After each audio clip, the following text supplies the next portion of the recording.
It is now my great pleasure to introduce someone to the stage who is probably really not looking forward to this. He's trying to avoid eye contact. He's one of my favorite people in Cape Town. He also happens to be my landlord because my property's in the marina. And he's one of those people who I always say, you'd never know who David Green is if he walked in the room. Because he walks in like an overgrown child. He's choking right now because he has a tie on. He walks in a room like an overgrown child, so excited that he has the best job in Cape Town, so excited that he probably does 45 to 50,000 steps a day because of the size of the footprint of his land, and was recently distinctly humbled and so excited, and he doesn't usually brag. But what a joy when he found out on December 31st that he was given an OBE by His Majesty the King of England. So he is also now within the Order of the British Empire. He is the godfather, the guardian angel, the champion, the lead model of the V&A waterfront, and he's going to give us our first spotlight presentation. So ladies and gentlemen, with great love and respect, I give you David Green, OBE. Thank you.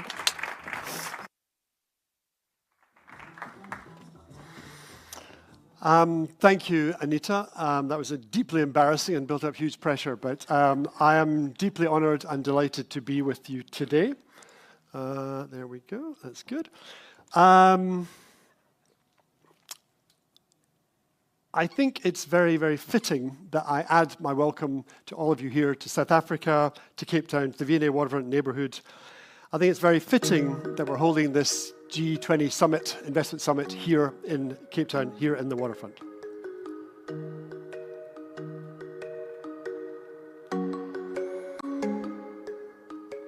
The waterfront is Sub-Saharan's most successful tourist destination. And I think while most of you know it as a tourist destination, I think what is less known about the destination is that its success is the product of a highly functional public-private partnership for the last 15 years. Since 2011, the waterfront has been 50% owned by Growthpoint, the largest property investment company in South Africa, but importantly owned by the Government Employees Pension Fund as represented by the Public Investment Corporation. And over the next 10 minutes or so, what I'd like to do is to give you some insight into what I believe are the key principles behind the success of this public-private partnership. My hope is to illustrate that this is not just a Cape Town story, but this is a replicable tourism investment model that we can deliver solid investment yields, significant job opportunities, and an authentic world-leading African tourism experience. But first, just a little bit of the history. So the Port of Cape Town was established here in common with many port cities because it was the most sheltered area for sailing ships. If you roll forward to 1980s, all of these ports became redundant and derelict because containerization had overtaken them. So in 1988, the City of Cape Town and Transnet Port formed a company called the V&A Waterfront with the purpose of redeveloping this derelict land. And in 2007, the entity was sold for $1 billion to Dubai World and London Regional. I joined in 2008, and most of you will remember that was when the financial crisis hit. So there was very little investment took place after that. We did host the 2010 Soccer World Cup, which was an incredible experience. And then in 2011, the waterfront was sold to the current owners, the PIC and Growthpoint. And it was from this point that the most significant growth and investment has taken place. Today, the waterfront is a mixed-use neighbourhood. It incorporates retail shops, restaurants, commercial office, hotel, residential accommodation, over 100 attractions and event spaces, and it now receives over 25 million visits a year. It's responsible for 30,000 people working in the waterfront, and the waterfront is responsible for creating 83,000 jobs.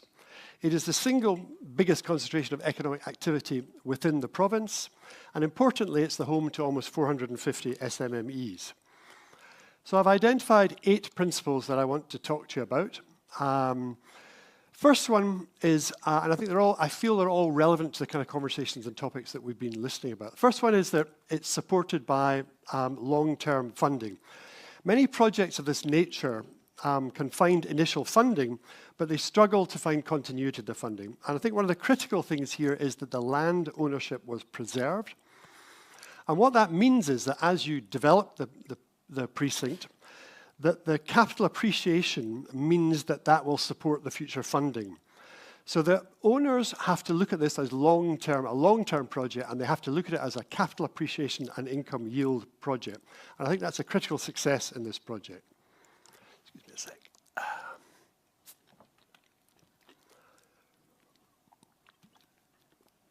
The second principle, is that the development is for retention and not investment yield. I think too often what we see, and development is of that nature, it's development and then flips on.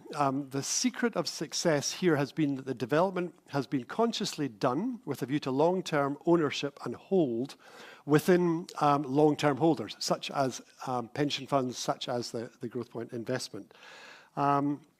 Often what you see in projects of mixed-use developments of this nature is that people sell off the crown jewels, and then the whole project loses its emphasis and loses its focus. So retention of the development, which is counterintuitive to most development.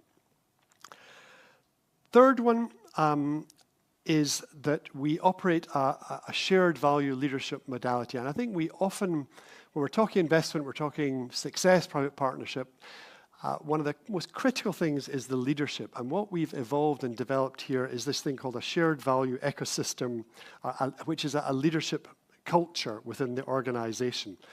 And when it's working at its best, it leverages the advantage of a public-private partnership. It facilitates innovation while, in a sense, curbing the excesses of the public and the private. And I'm going to go into a bit more detail about that and how, when it's working, it curbs the excesses of the public and the private. So I'll pick up two of these points, and this is what the shared value ecosystem leadership modality I'll pick up a bit later. Fourth is this JV is a 50-50. And it's actually been a very effective mechanism over the last 15 years, to the point we've virtually never had to pick up the legal document that was put in place. And I think in this particular instance, the fact that neither party have the control or the undue influence has meant that we've created a stable leadership team who've been able to get on and develop the project. And I think it's well worth considering that 50-50 non-leading in public or leading in private has resulted in that strong leadership team. Eighth principle is proactive management and curation. I think it's commonly called placemaking, but it is an investment in property, but it's actually about the spaces between the buildings that's more important. It's about the events and the activities that you curate. So it's not just about the building and the investment. It's actually more importantly about the spaces and the activities that you curate between the buildings.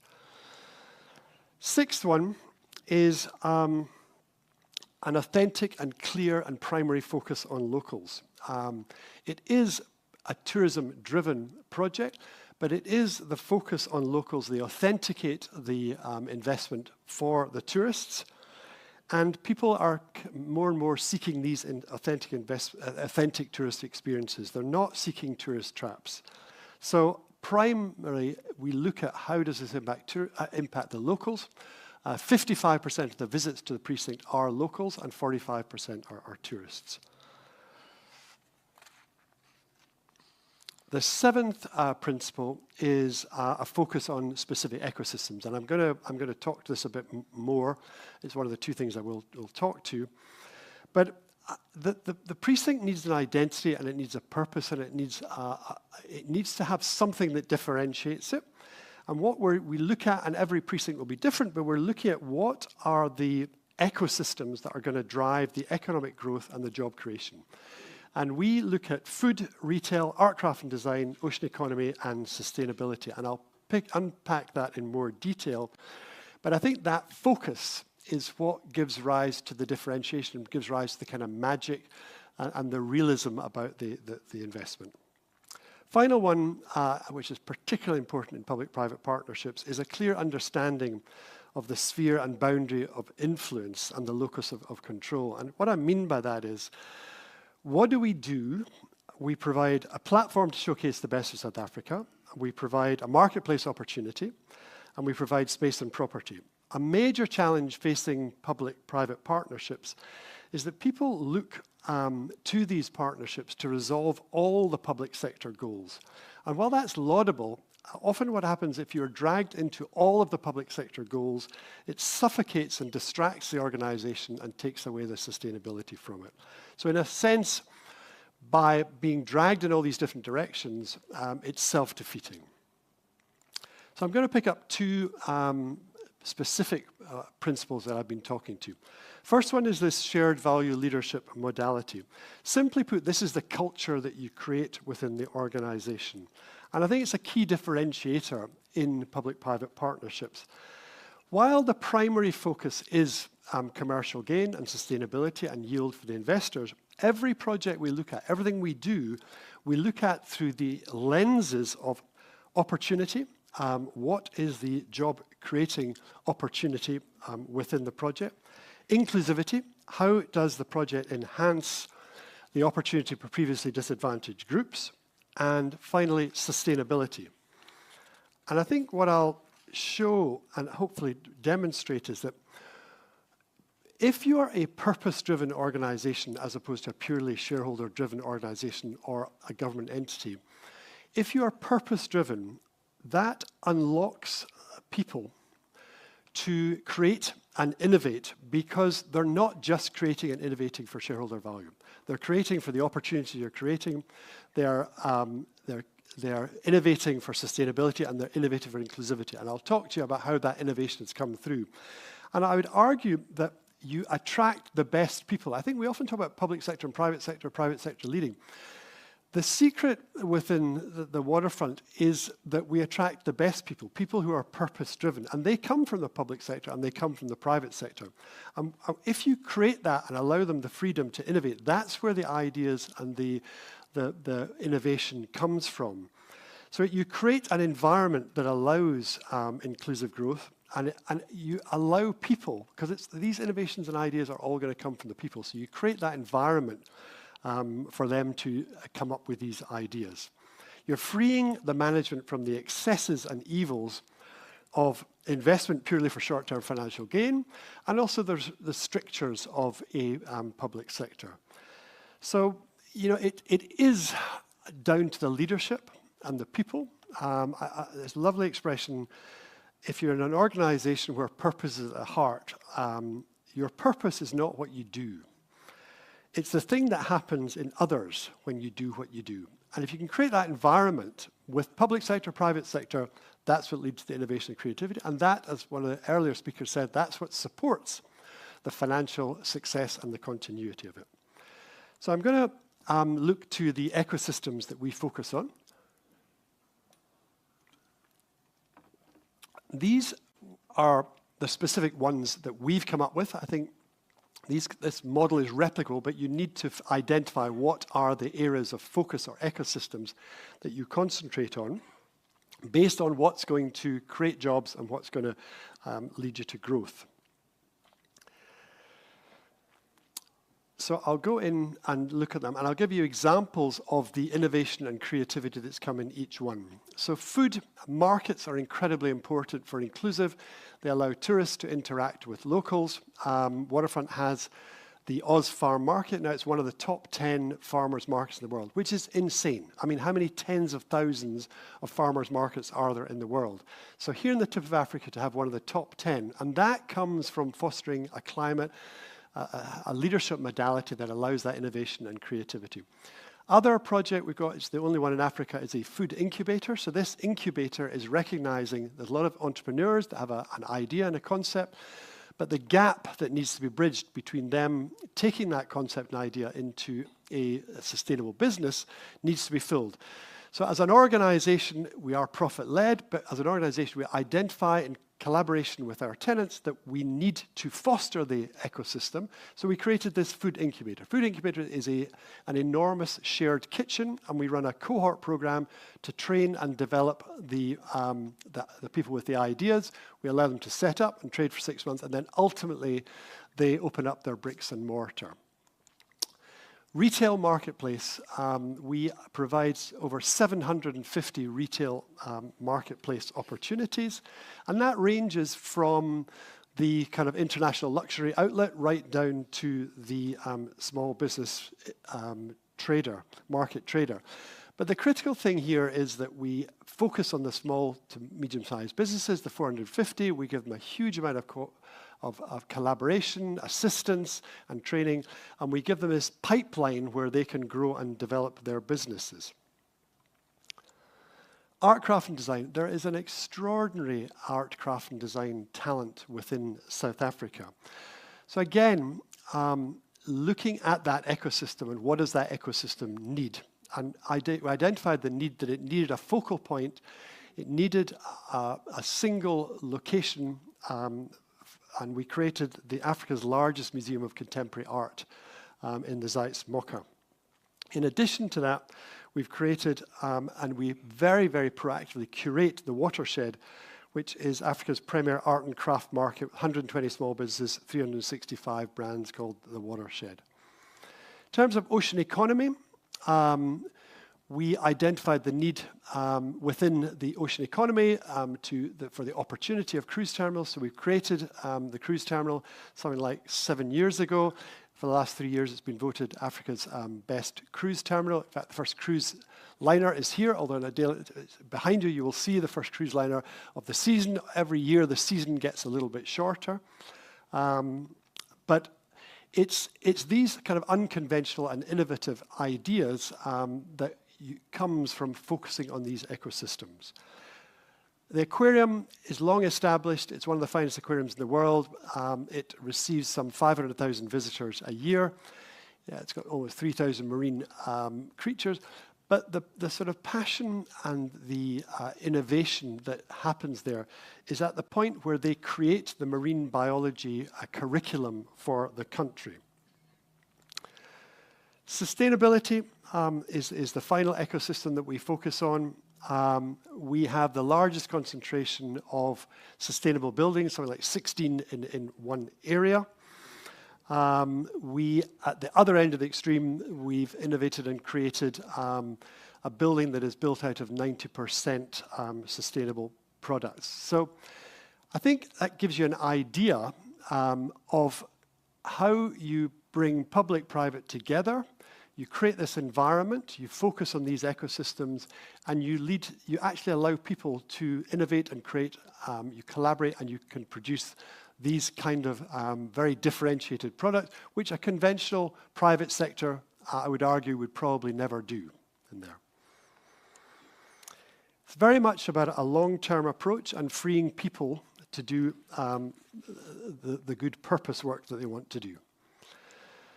So looking to the future, there's a great American saying, which is in mixed-use neighborhoods, that if you ever think you're finished, you're done. So looking to the next 15, 25 years, yesterday the minister unveiled our next 15 to 20-year project, which is the Granger Bay project, a plan of about 20 billion investment.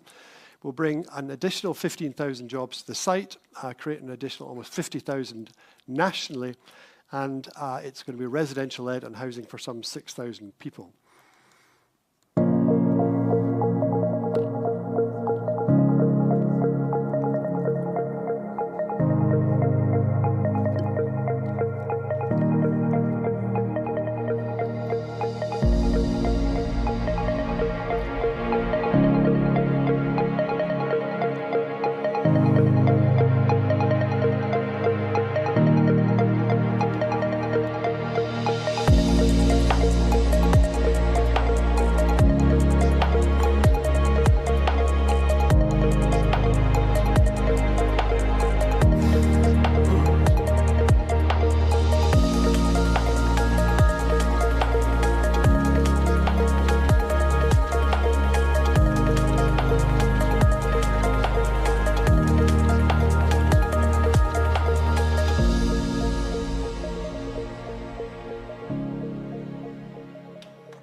Thank you.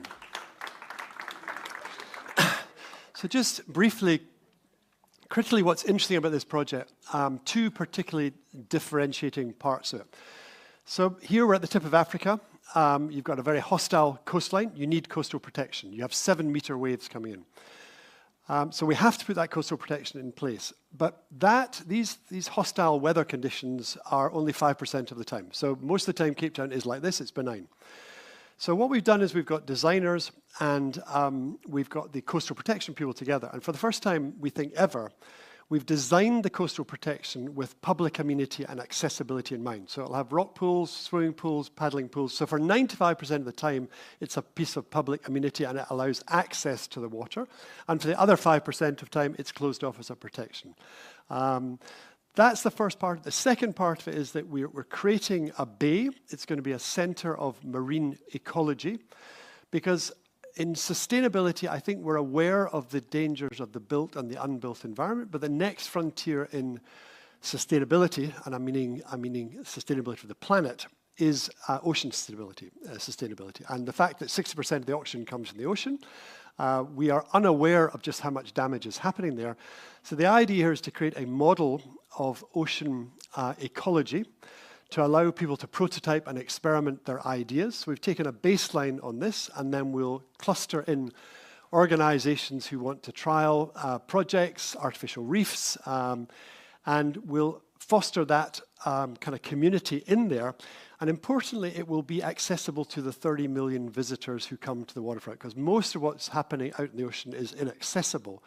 So it's kind of looking further forward and creating something unique and special within the neighborhood. So in closing, I think that this is a replicable model for public-private partnership. Right at the heart are financial considerations, but right at the heart actually is creating an environment where you've got people who are purpose-driven and they can both produce the sort of investment yields and returns and then have the freedom to innovate and create. Thank you very much. Thank you. Brilliant. David, thank you very much. I'm going to ask you to temporarily take your seat. Does anyone else have job envy at the moment, if you look at all that David has to play with on a daily basis?